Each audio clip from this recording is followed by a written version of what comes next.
Hello everyone, welcome in the E class of Hindi व्याकरण। आज का हमारा विषय है कहावतें।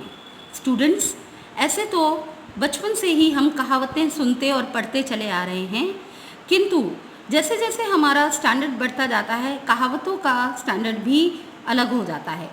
अभी 12th स्टैंडर्ड के कोर्स के लिए हम कुछ खास कहावतों को पढ़ने के लिए इस विषय को देखेंगे।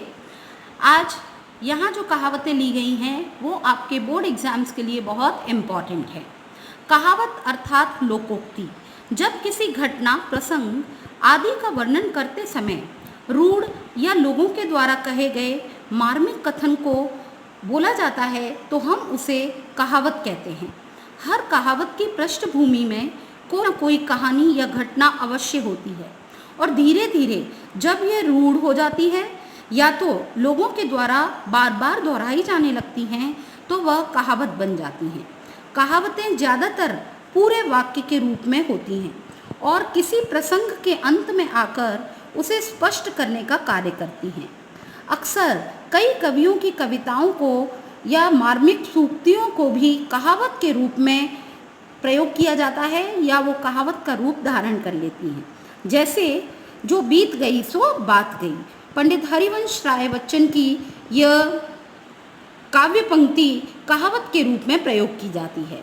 ऐसे ही 2.5 अक्षर प्रेम के पढ़े सो पंडित होय, कवि कबीरदास जी के द्वारा बोली गई यह पंक्ति भी कहावत के रूप में प्रयोग की जाती है।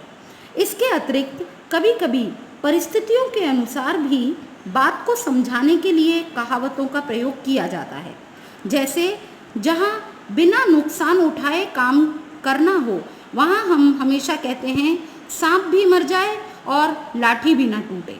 तो इस तरह अलग अलग प्रसंगों और सिचुएशंस के आधार पर कहावतों का प्रयोग किया जाता है। अब आइए हम हमारे एग्ज़ाम के पॉइंट ऑफ व्यू से कुछ इम्पॉर्टेंट कहावतों को देखते हैं। जैसे इस कहावत से आप अच्छी तरह वाकिफ़ हैं, अंधों में काना राजा, अर्थात जहाँ सारे लोग मूर्ख हों उनके बीच में अगर थोड़ा पढ़ा लिखा आदमी होता है तो वह पंडित या बहुत इम्पॉर्टेंट माना जाता है। अपनी गली में कुत्ता भी शेर होता है। अपने घर या मोहल्ले में कमज़ोर व्यक्ति भी वीरता का प्रदर्शन करता है। नाच न जाने आंगन टेढ़ा, जब व्यक्ति के अंदर किसी कार्य को करने की योग्यता नहीं होती तो अपनी असमर्थता छिपाने के लिए वो बहाने बनाने लगता है, तब इस कहावत का प्रयोग किया जाता है। ऊंची दुकान फीका पकवान, नाम बहुत बड़ा हो किंतु काम उनके अनुसार न होने पर इस कहावत का प्रयोग किया जाता है। जो बीत गई सो बात गई, जो भूतकाल की बातें या अतीत की दुख भरी बातें हैं उन्हें भूल जाना ही अच्छा होता है। सांच को आँच नहीं, जो व्यक्ति सत्य का पालन करते हैं उन्हें कभी किसी का भय नहीं होता, ऐसे व्यक्तियों के लिए इस कहावत का प्रयोग किया जाता है। जैसी करनी वैसी भरनी, जो व्यक्ति जैसा कर्म करता है उसके अनुसार ही उसको उसका फल मिलता है। अकेला चना भाड़ नहीं फोड़ सकता, यह कहावत तब प्रयोग की जाती है जब कोई बड़ा कार्य करना हो और कार्य करने वाले व्यक्ति को किसी का साथ ना मिले और वह अकेले प्रयास करे तो वह कार्य नहीं कर पाता, तब हम इस कहावत का प्रयोग करते हैं। एक म्यान में 2 तलवार नहीं समा सकती, 2 समर्थ व्यक्तियों के विचार न मिलने पर वे कभी भी एक साथ नहीं रह सकते, तब हम इस कहावत का प्रयोग करते हैं। हमारी अगली कहावत है जिन खोजा तिन पाइयाँ गहरे पानी पेट। इसका अर्थ है जो अधिक मेहनत करता है उसे हमेशा फल भी जरूर मिलता है। आसमान से गिरा खजूर में अटका, बड़ी मुसीबत से अगर कोई व्यक्ति बच जाए और छोटी मुसीबत में फंस जाए तो इस कहावत का प्रयोग किया जाता है। कंगाली में आटा गीला, मुसीबत में और मुसीबत आना। अगली कहावत है कहाँ राजा भोज कहाँ गंगू तेली। जिन 2 लोगों की तुलना ना हो सके अगर हम ऐसे व्यक्तियों की तुलना करने बैठते हैं तो इस कहावत का प्रयोग किया जाता है। जाके पाँव न फटी विवाई सो क्या जाने पीर पराई। स्टूडेंट्स, ये कहावत तब प्रयोग की जाती है जब हम किसी व्यक्ति के दुख का अनुभव नहीं कर पाते, क्योंकि उस दुख का अंदाज़ा हमें खुद को नहीं है या हमने उस दुख को नहीं देखा तो हम उसका अनुमान कैसे लगा सकते हैं। तो ऐसी परिस्थिति में इस कहावत का प्रयोग किया जाता है।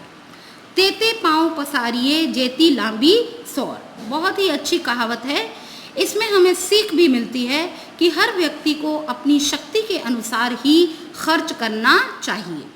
अक्ल बड़ी के भैंस, शारीरिक शक्ति से जो काम नहीं हो सकता वह काम बुद्धि के बल पर संभव होता है, और जब ऐसा हो जाता है तब यह कहावत बोली जाती है कि अक्ल बड़ी या भैंस।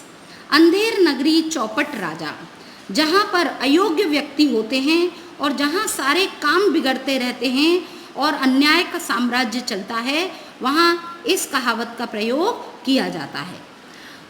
हमारी अगली कहावत है पराधीन सपनेहु सुख नाही।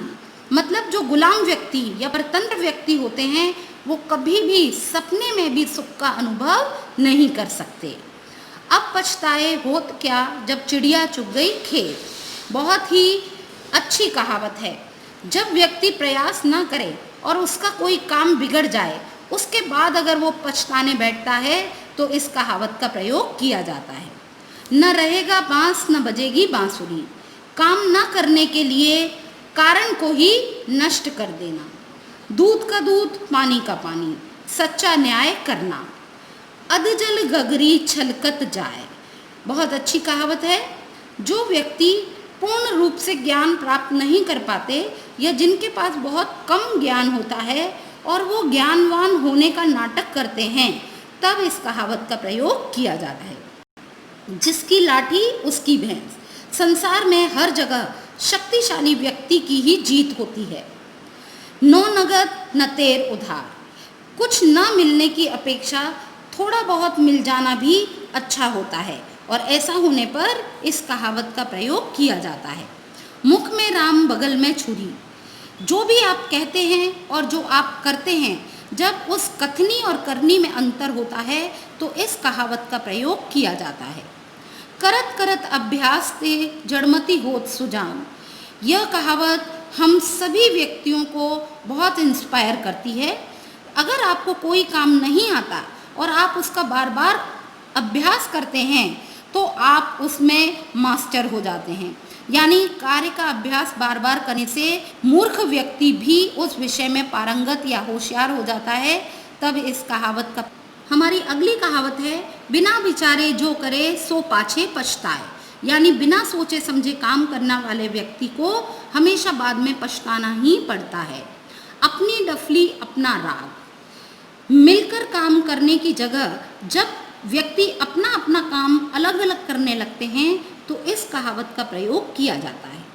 सावन सूखे न भादों हरे, अच्छी बुरी हर परिस्थिति में, अच्छे बुरे हर समय में जब व्यक्ति एक समान व्यवहार करता है, उसके व्यवहार में कोई परिवर्तन नहीं आता, तब इस कहावत का प्रयोग किया जाता है। जहाँ चाह वहाँ राह, बहुत अच्छी कहावत है।